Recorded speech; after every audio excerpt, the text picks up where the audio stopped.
morning, Year 11. Today we're going to start our new topic for Term 2. It's called Narratives That Shape Our World. It is Module A. We've already done our common module. Now we're doing Module A, and then next term we do Module B. So everybody in New South Wales who's doing Advanced English does this same module. It's called Narratives That Shape Our World. Now this module is the one that we're going to be reading Brave New World with. So you've already been issued with that text, and I said to you, you can start reading that straight away, which many of you did. Fantastic, started reading it straight away. So now is the time for you to be reading that if you haven't started already. It's in conjunction with learning about this. And also you've got your assessment task. Don't forget, your assessment task is due in week 5. I've already given you all of the information for that. Don't hesitate to ask me any questions about it, and I will get back to you with my answer. So, Narratives That Shape Our World. This Google slide that I'm going to be showing on the screen at the same time as talking to you is actually available for you. I will link it with where this video is in the same post as this video. So you've got access to that at any time. You can go ahead and have a look at what we're going to be moving towards, but I'll be taking you through as well at my pace. Okay, so hope that makes sense.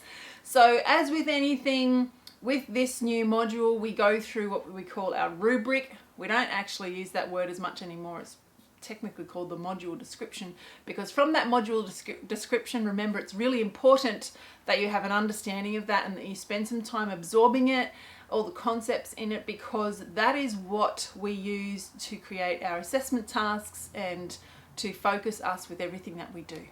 So in this lesson, you're going to get an understanding of, you're going to be introduced to the module description, and hopefully you'll get an understanding of the concepts within, embedded within.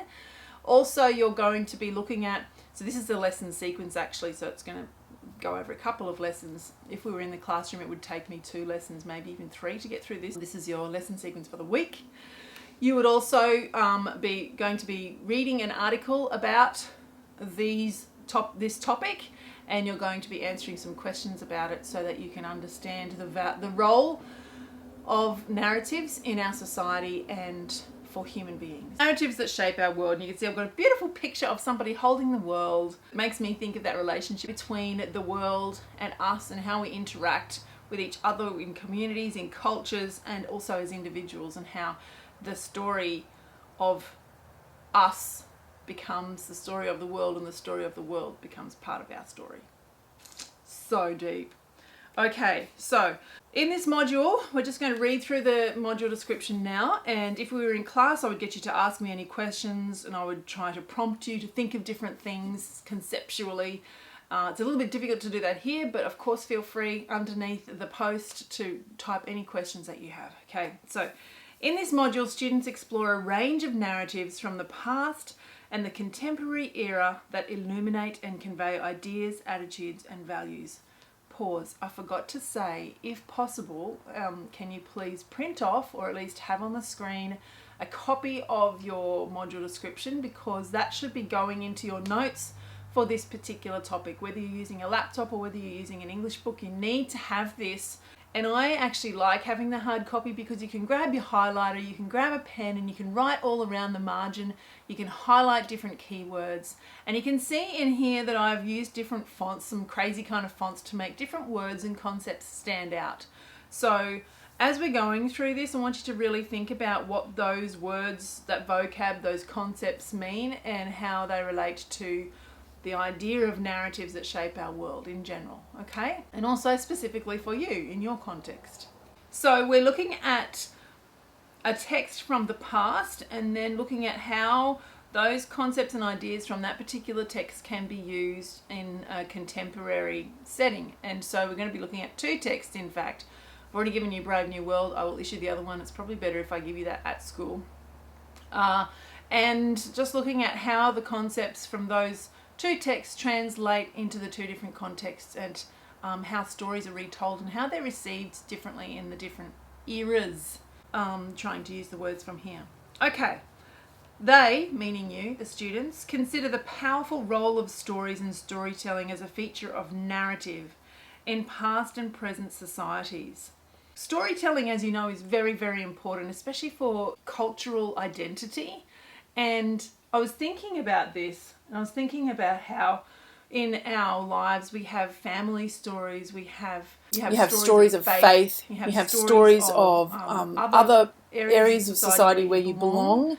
You have stories about you and yourself, your individual stories, and how those stories and the act of telling the stories is really important to shaping identity. You might have heard of children, maybe even you did it yourself or your siblings, asking your parents to tell and retell the story of your birth and how you came into being and childhood stories, and how as a kid you never get tired of hearing those stories because they become part of your identity and your place and your role in not only just your family but in society. And as we know, especially in Indigenous cultures, how oral stories were told, traditions were kept alive and still are. And as we know, especially in Indigenous cultures, how oral stories were told, traditions were kept alive and still are through stories that are told orally, and how that perpetuates and establishes and maintains tradition and history and identity, and how important that is. Consolidating stability. And I think it's really important to recognise how stories, and I'm thinking of my personal experience, my story of my church, story of my family when we moved to Papua New Guinea and moved back to Australia, and the culture shock that we had going both ways, going there and coming back, and how that formed our identity not only as individuals but as a family, and how we would recount those experiences and laugh about it and think about it and consider the different things that had happened in our collective story and how important that was. I'm thinking also about my church and how we physically created our church. I'm thinking of the church when I was a child, and how I remember we used to meet in a community hall, and then the church as a group, got together and we purchased a piece of land, and then we built the building, and there was much discussion in different households and in different meetings about what the design should be of the church, and all of that that spanned over years became part of, I guess, my journey and my story and my foundation of the values that I hold today. So spend some time thinking about your personal stories and how they, individually and collectively help to establish who you are. All right, so these stories revealing, affirming, or questioning cultural practices, sharing collective or individual experiences, or celebrating aesthetic achievement. Aesthetic means things that are of value, that are beautiful and worthy and good, and things that are worthwhile putting into your story. Anyway, more about that later when we read our article. Students deepen their understanding of how narrative shapes meaning in a range of modes, media, and forms. In English, we always come back to how meaning is shaped. And remember, I taught you about the composer and his or her little toolbox that they carry around with them, and then the tools, the techniques, the features, the devices that they can use to convey something. So each story is told, or each text exists because it's trying to convey something to you, from composer to responder. So first of all, as an English student, what is the meaning? What are they trying to convey? What is the main message? And then how is that conveyed? How is the meaning shaped?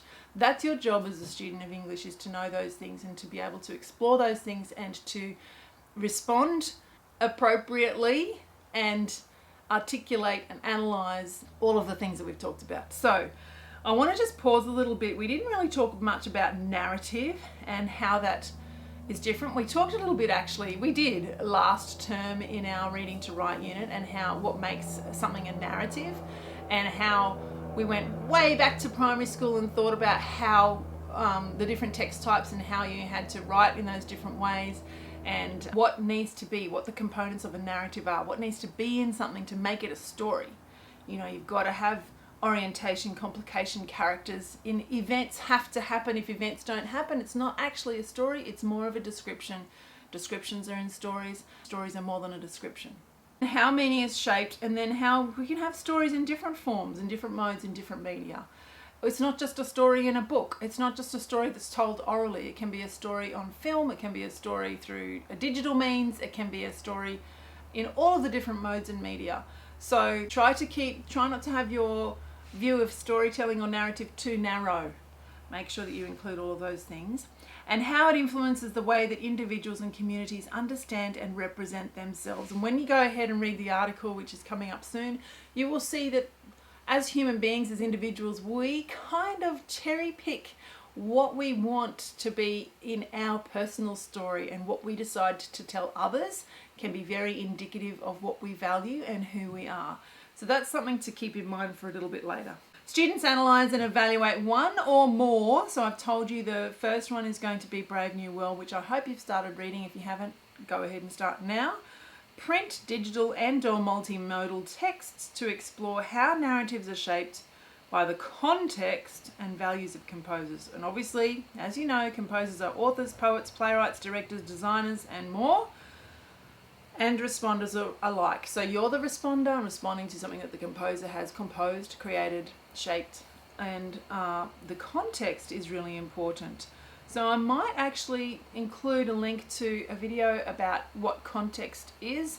We've talked a little bit about it in class, but this is just more of a thorough explanation of what context is and how it's important. When you have an understanding of context, it actually helps to shape the meaning and it helps you understand the text better. But we won't have time to go into that now. So just keep that in mind. Context is pretty important. And also the values. So what shines through often in text is what's important to the composer, and he or she will convey that, not necessarily explicitly. And so you've got to be aware of what the context is and what the composer values. They, as you, the students may investigate how narratives can be appropriated, reimagined or reconceptualized for new audiences. So this is really cool. And you might remember, stories like Cinderella, fairy tales, how they have been reshaped, adapted, modified and recreated, reshaped into new contexts and even new media or modes. So you've got examples, just think to yourself for now, of all the different examples of the Cinderella story and how it's been made into a movie and redone and redone and redone. The reason that older stories like that last is why. Think about why. What makes them work, especially because this new context is so different from when they were first written. Some original stories, original texts, when they are reimagined and reconceptualized, aren't just the movie of the story. They are reshaped for a different audience, for a different context. For example, with Romeo and Juliet, you have so many different variations of that story that have been retold, and I'm just thinking off the top of my head of West Side Story, which I studied as a music student in high school. And that's not, titled Romeo and Juliet, but very clearly the concepts, the ideas, the storyline is based on Romeo and Juliet. It's been borrowed from that story and put into a new context with new characters and new events, new complications and everything. So have a think about some examples, some different examples of where we've had some reshaping, appropriating, and what's the other word they use? Reimagining of stories. By using narrative in their own compositions, students increase their confidence, hopefully, and enjoyment, hopefully, to express personal and public worlds in creative ways. Okay, so that means always they embed in these module statements the opportunity for students and teachers to guide students to do some creative writing and some exploration of the concepts here for themselves, and we often run out of time. So hopefully that's something that we'll be able to do because it's pretty cool. Students investigate how an author's use of textual structures, language, and stylistic features are crafted. And I really like this word, crafted, because like I was talking about before, that toolbox that the author, the composer I should say, has. The tools can be very purposely and specifically chosen for different tasks and different effects. And these are what they use. Their stylistic features, the textual structures, the textual language, and that's all the stuff of English that we love to talk about. Well, I do. I don't know if you do. Particular purposes, audiences, and effects. They examine conventions of narrative, for example, setting, and you need to understand these things: setting, voice, point of view, imagery, and characterization. That's just a few. There are lots of conventions of narrative. And analyze how these are used to shape meaning. Remember I said in English we always come back to how is meaning shaped? What is the message? but how is it shaped? Students also explore how rhetorical devices enhance the power of narrative in other textual forms, including persuasive texts. They further develop and apply the conventions of syntax, spelling, punctuation, and grammar for specific purposes and effect. Every time I get asked, Miss, does spelling matter? Yes, it does matter. It's right there in black and white. Spelling does matter, but it's not just did you spell this correctly or not. It's about how you use language as a composer yourself, and are you able to use it effectively to create the kind of effect that you want to create. If you have control over your language, are you able to use it and manipulate it and consider your responder when you're crafting texts? Because if you're not, if it's all sloppy and doesn't make sense and is not controlled, then you're not composing very well. So I look at all of those things when I'm marking your stuff, and so will the HSC markers when you come to do your HSC next year. Students work individually and collaboratively to evaluate and refine their own use of narrative devices to creatively express complex ideas about their world in a variety of modes for a range of purposes, and critically evaluate. This is what we're trying to get you to do in essays all the time, and you guys are getting pretty good at that. The use of narrative devices by other composers. Okay, so that's your module statement. I need you to have a copy of that, which I will obviously attach, and have it with at the start of this topic in your notes, where however you keep your notes, okay? But it's also embedded in this particular Google Slides presentation if you ever want to find it. Here's a little quote. Our very definition as human beings is very much bound up with the stories we tell about our own lives and the world in which we live. So this is a concept I want you to just spend a few moments considering. And obviously there's going to be stories at an individual level and a collective level, like we saw in the module statement, that you need to consider. And it's not a bad idea to spend a little bit of time just by yourself reflecting about and thinking about what is your story. What events have happened in your life that have shaped you? What events have happened that have shaped you that you would prefer to forget, that you wish did not happen? So you can have positive and negative events in your life that have really impacted you and made you the person that you are today. Then on the next level is what events of those do you choose to tell yourself about? Like, how do you view those events? Because how you view those events is another form of storytelling. So it's not just what's happened to you, it's how you use those events to determine your own individual identity. Is this getting a bit too deep? I think it might be. So what I want you to do next, after you've done that, spend a bit of time considering it over the next few days. And maybe even if you're a person who journals or you want to write down some stuff, go ahead and write it down. I don't need to read it, but just sort of jot down a bit of a timeline of your life, some of the major events in your life, and think about how did this shape me? And how did it shape my values and what I believe is good and right and true?